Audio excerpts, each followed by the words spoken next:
मजहब इस्लाम को छोड़िए, दूसरों में चले जाइए, लड़कियों का क्या हाल है। उनका सामान उस वक्त बिकता ही नहीं जब तक कि वो सेक्सी ड्रेस पहन करके प्रचार किसी सामान का न करवा ले। वो तो भी किसी न किसी की बहन है। शैम्पू, सामान, साबुन, कोई भी आप सामान देखिए, लड़कियों की नंगी तस्वीरें हैं। इस्लाम कहता नहीं, दुनिया की सबसे कीमती दौलत ये औरत। अद्दुनिया कुल्लुहा मता व खैरु मताइ दुनिया अलमरातु सालिहा। ये मकाम दिया तो मजहब इस्लाम ने ये मकाम दिया है।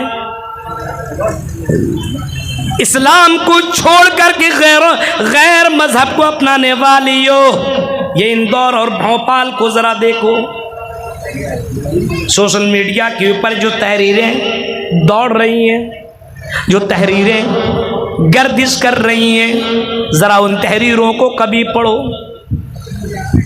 और मेरी प्यारी बहनों, तुम्हें मजहब इस्लाम की अहमियत का पता नहीं चल रहा है। किसी लड़की ने मोबाइल दे दिया, हाँ लड़के ने मोबाइल दे दिया, कुछ गिफ्ट दे दिया, तो चलो हम इश्क लड़ाएं, चलो हम प्यार करें, चलो हम मोहब्बत करें। ये मौलवी तो हमें रोकता है, टोकता है।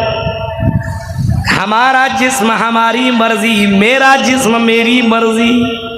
हम जींस पहने, टी शर्ट पहने, हम किसी के साथ इश्क लड़ाएं, तुम्हें क्या प्रॉब्लम है। उस लड़की ने लिखा, भोपाल की लहरें वाली उस लड़की ने लिखा, काश कि मैं ये कदम न उठाई होती तो आज मेरी जिस्मों के साथ ही खिलवाड़ न किया जाता हूँ। गैर के साथ भाग गई। अरे यहाँ तो बहुत फतवेबाजे हो रहे हैं, यहाँ तो कोई एंजॉय करने का मौका नहीं दिया जा रहा। कह रहा है कि लड़कों से बातें ना करो, अपनी ज़बान के ऊपर कंट्रोल, आँखों के ऊपर कंट्रोल। कितनी बातें मानो, ये हिंदुस्तान है कि कोई सऊदीया थोड़ी है। भाग गई। लड़के ने जिस्म का मजा लिया, 2-4 रातें अपने साथ सुलाया, उनके जिस्मों से खेला, एंजॉय किया। उसके बाद उसने अपने दोस्तों को बुलाया और दोस्तों के हवाले अपनी बीवी को कर दिया और दोस्तों ने उसके साथ एंजॉय करना शुरू कर दिया, दरिंदों जैसा सलूक करना शुरू कर दिया।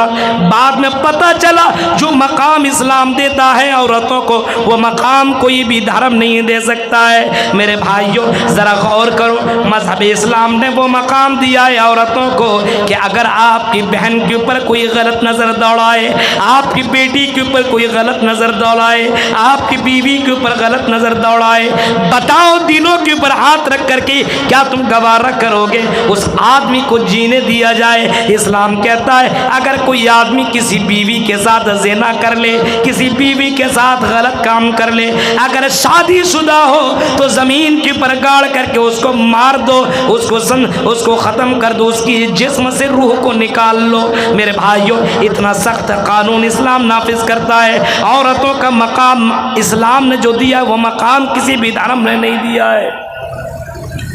आज हमने और आपने इस्लाम को जाना ही नहीं, अपने मन के मुताबिक जिंदगी काट रहे हैं। इस्लाम जैसा धर्म मिल जाने के बाद हमारे घरों के अंदर इस्लाम मिलता ही नहीं है, हमारे समाज के अंदर इस्लाम दिखता ही नहीं है। शादियों में देखो तो गैरों का तरीका, मेरे भाइयों शादियों में देखो तो गैरों का तरीका, और इसी तरीके से बाजारों में जाओ तो गैरों का तरीका मिलेंगे, और कारोबार में देखो तो गैरों का तरीका मिलेंगे।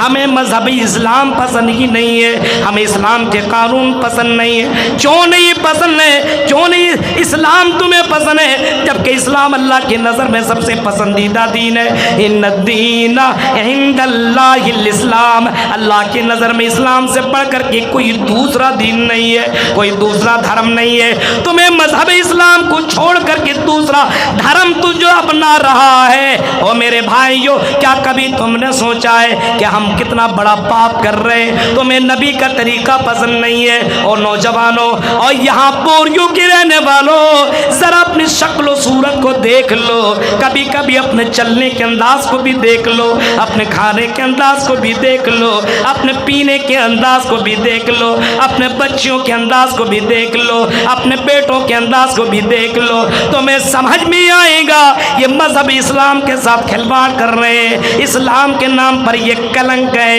ये कैसा मुसलमान है जो शराब भी पीता है, जो जुआ भी खेलता है, जो ज़िना भी करता है, जो प्यारों के चक्कर में लगाए, जो मोहब्बत के चक्कर में लगाए, जो दूसरों की बेटियों और बहनों को छेड़ने में लगाए, जो रात रात भर मोबाइल के अंदर बातें भी कर रहा है, जो दूसरों के पर जुल्म और ज़ियादती कर रहा है, जो दूसरों को मार रहा है और अपनी ज़बान से दूसरों को तकलीफें पहुंचा रहा है। यह कैसा मुसलमान है मेरे भाइयों? क्या मुसलमान ये काम कर सकता है? मुसलमान किसी मुसलमान को तकलीफ नहीं दे सकता, मुसलमान किसी मुसलमान की बेइज्जती नहीं कर सकता, मुसलमान किसी मुसलमान की ज़मीन को नाजायज़ तौर पर कब्जा नहीं कर सकता। मेरे भाइयों, ये कैसे मुसलमान हो? इस्लाम तेरी ज़िंदगी में आने के बाद तुम शराब से तुमने दोस्ती कर ली, तुमने ज़िना से दोस्ती कर ली, तुमने जुए से दोस्ती कर ली, तुमने हराम चीज़ों से दोस्ती कर ली। वाह रे मुसलमान, तुम कैसे मुसलमान हो? कैसे मुसलमान? बनी बनाई ये खीर मिल गई है, खा रहे हो।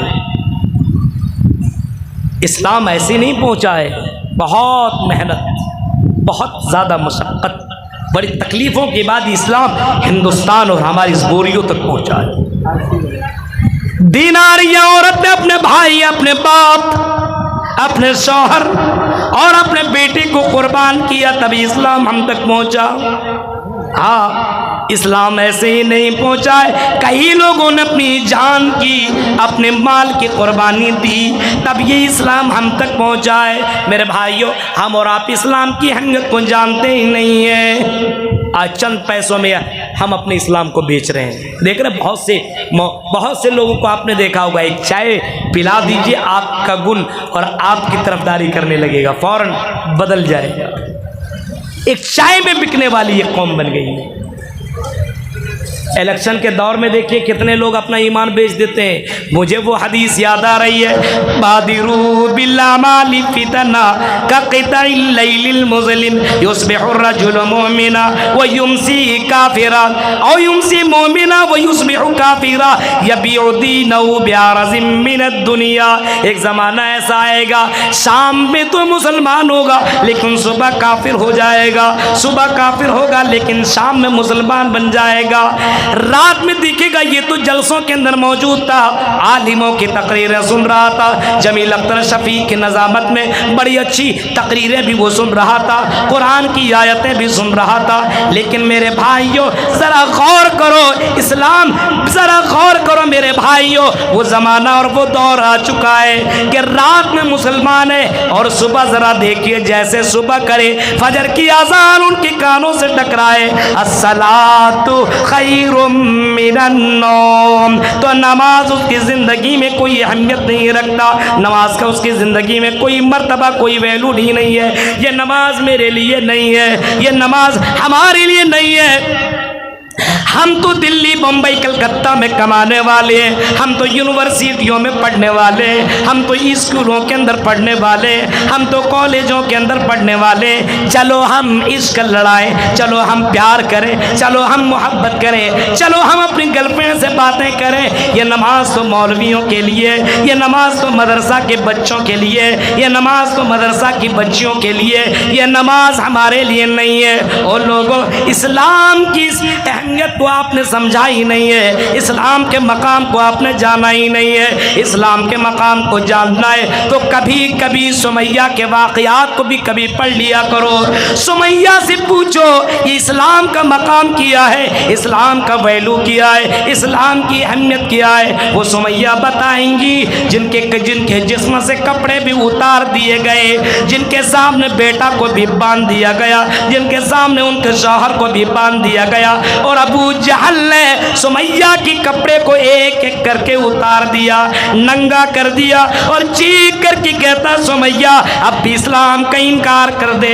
सुमैया कहती है बिल्कुल नहीं, हरगिज़ नहीं, ये कैसे हो सकता है कि मैं इस्लाम का इनकार कर दूं, मुहम्मदुर रसूलुल्लाह का इनकार कर दूं, मैं ये कह कर नहीं सकती हूँ। मेरे भाइयों जरा देखो ये कितने जिगरे और कितने गुर्दे की बात है। आपके सामने और मेरी बहनों आपका बेटा भी हो और आपके सामने आपका शौहर भी हो और आपके कपड़े को उतार करके कहा जाए इस्लाम को छोड़, इस्लाम को छोड़, इस्लाम को तर्क कर। मेरे भाइयों एक एक चाय में बिकने वालों बताओ, जरा बताओ शादियों के मौके पे जहेज लेने वालों, जरा हम इतनी भी कुर्बानियां नहीं दे सकते तो बताओ इतनी बड़ी कुर्बानी कैसे दे सकते हैं? हम अपनी जान की कुर्बानी कैसे दे सकते हैं? हम अपनी जिस्म की कुर्बानी कैसे दे सकते हैं? सुमैया ने वो करके दिखाया, आज भी तारीख की किताबों के अंदर मौजूद है। सुमैया को दो पार्ट में चीर दिया गया, दो घोड़े में बांध करके एक पश्चिम और पूरब की तरफ धकेल दिया गया। सुमैया दो टुकड़ों में बट गई, लेकिन अपने ईमान को छोड़ना गवारा न किया। मेरे भाइयों आपने साद बिन मालिक का भी नाम सुना होगा, जिनकी माँ बहुत ज़्यादा हजरत साद बिन मालिक से प्यार करती थी, मोहब्बत करती थी। लेकिन हजरत साद की माँ को जब पता चला कि मेरे बेटे ने इस्लाम कबूल